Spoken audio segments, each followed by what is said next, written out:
You, John Fitzgerald Kennedy, do solemnly swear I, John Fitzgerald Kennedy, do solemnly swear that you will faithfully execute the office of President of the United States that I will faithfully execute the office of President of the United States and will, to the best of your ability, and will, to the best of my ability, preserve, protect, and defend the Constitution of the United States. preserve, protect, and defend the Constitution of the United States. So help you God.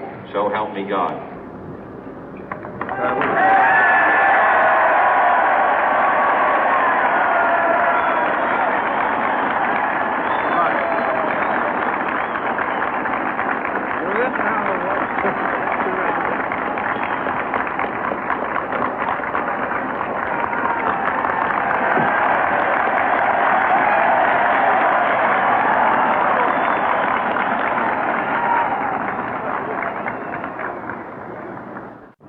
Vice President Johnson, Mr. Speaker, Mr. Chief Justice, President Eisenhower, Vice President Nixon, President Truman, Reverend clergy, fellow citizens.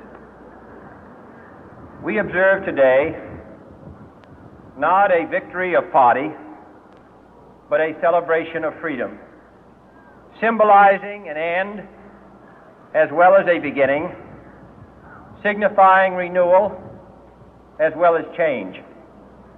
For I have sworn before you and Almighty God the same solemn oath our forebears prescribed nearly a century and 3/4 ago. The world is very different now, for man holds in his mortal hands the power to abolish all forms of human poverty and all forms of human life. And yet the same revolutionary beliefs for which our forebears fought are still at issue around the globe. The belief that the rights of man come not from the generosity of the state, but from the hand of God. We dare not forget today that we are the heirs of that first revolution. Let the word go forth from this time and place to friend and foe alike that the torch has been passed to a new generation of Americans born in this century, tempered by war, disciplined by a hard and bitter peace, proud of our ancient heritage, and unwilling to witness or permit the slow undoing of those human rights to which this nation has always been committed and to which we are committed today at home and around the world.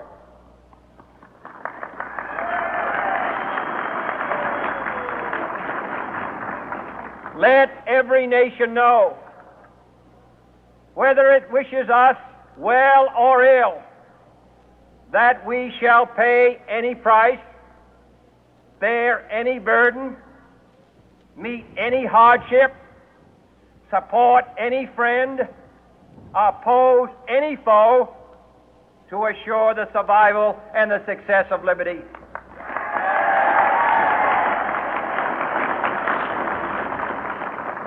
This much we pledge and more. To those old allies whose cultural and spiritual origins we share, we pledge the loyalty of faithful friends. United, there is little we cannot do in a host of cooperative ventures. Divided, there is little we can do, for we dare not meet a powerful challenge at odds and split asunder.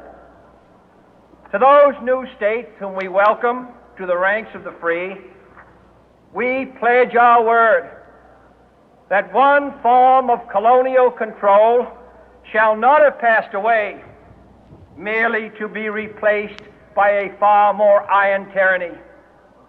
We shall not always expect to find them supporting our view, but we shall always hope to find them strongly supporting their own freedom, and to remember that in the past, those who foolishly sought power by riding the back of the tiger ended up inside.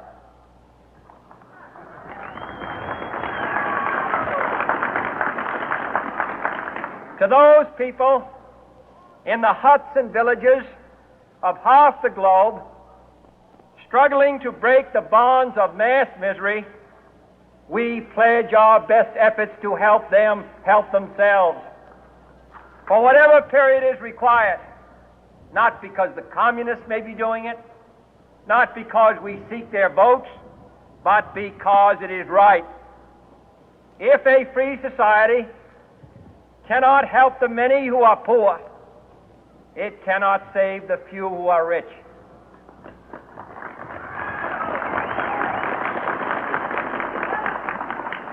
To our sister republics south of our border, we offer a special pledge to convert our good words into good deeds, in a new alliance for progress, to assist free men and free governments in casting off the chains of poverty. But this peaceful revolution of hope cannot become the prey of hostile powers. Let all our neighbors know that we shall join with them to oppose aggression or subversion anywhere in the Americas. And let every other power know that this hemisphere intends to remain the master of its own house.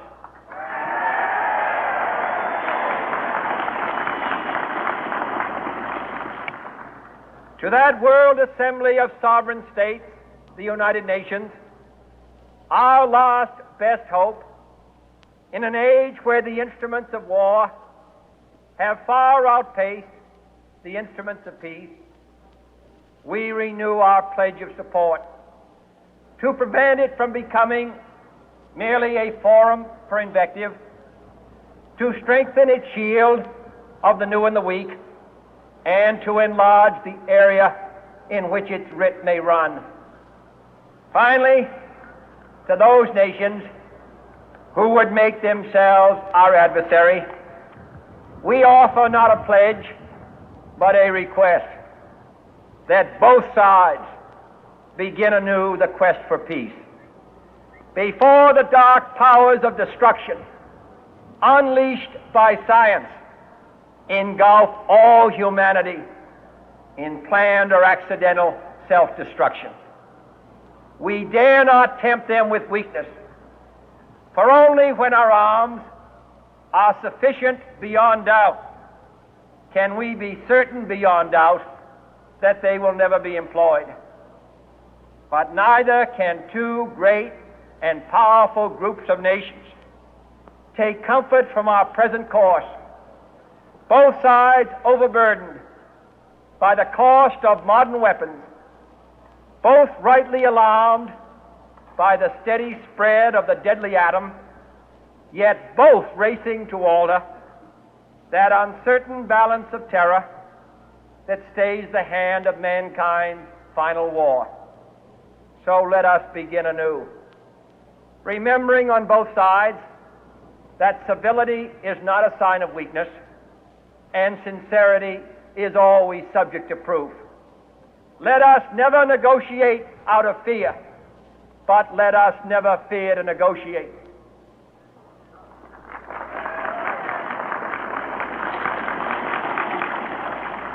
Let both sides explore what problems unite us, instead of belaboring those problems which divide us.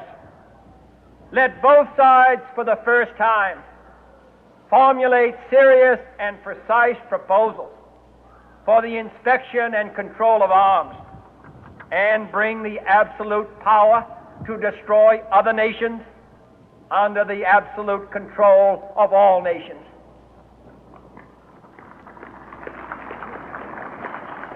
Let both sides seek to invoke the wonders of science instead of its terrors.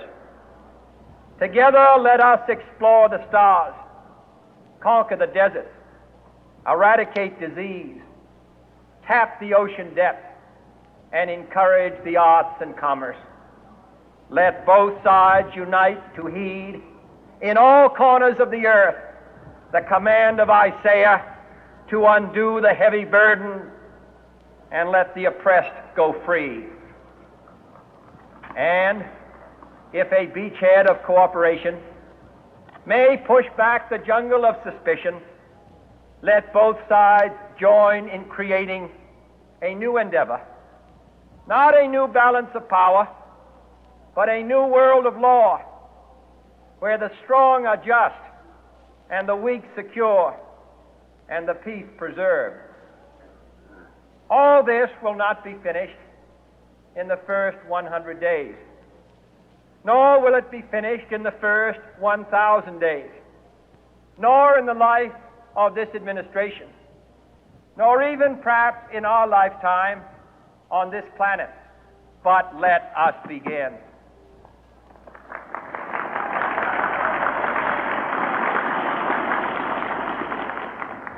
In your hands, my fellow citizens, more than mine, will rest the final success or failure of our course. Since this country was founded, each generation of Americans has been summoned to give testimony to its national loyalty. The graves of young Americans who answered the call to service surround the globe.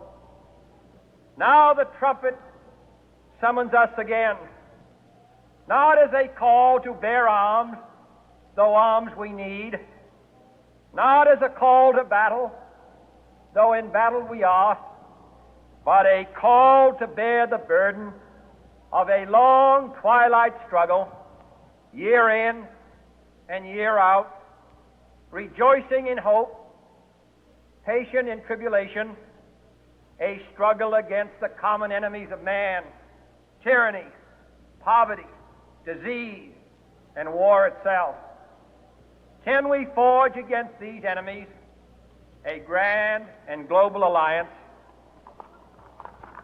north and south, east and west, that can assure a more fruitful life for all mankind? Will you join in that historic effort?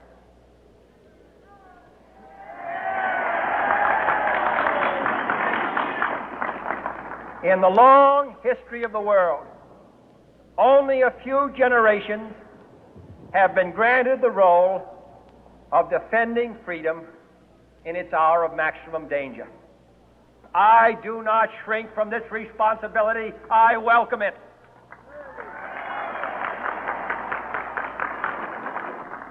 I do not believe that any of us would exchange places with any other people or any other generation.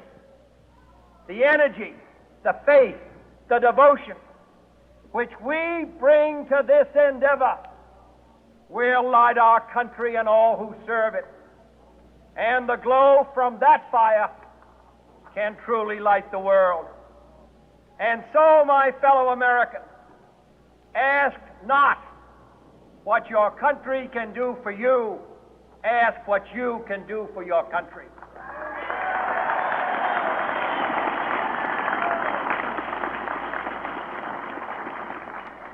My fellow citizens of the world, ask not what America will do for you, but what together we can do for the freedom of man.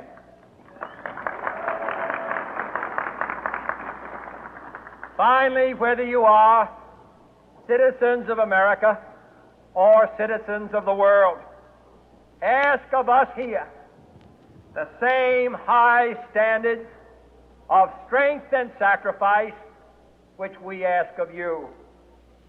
With a good conscience, our only sure reward, with history the final judge of our deeds, let us go forth to lead the land we love, asking His blessing and His help, but knowing that here on earth God's work must truly be our own.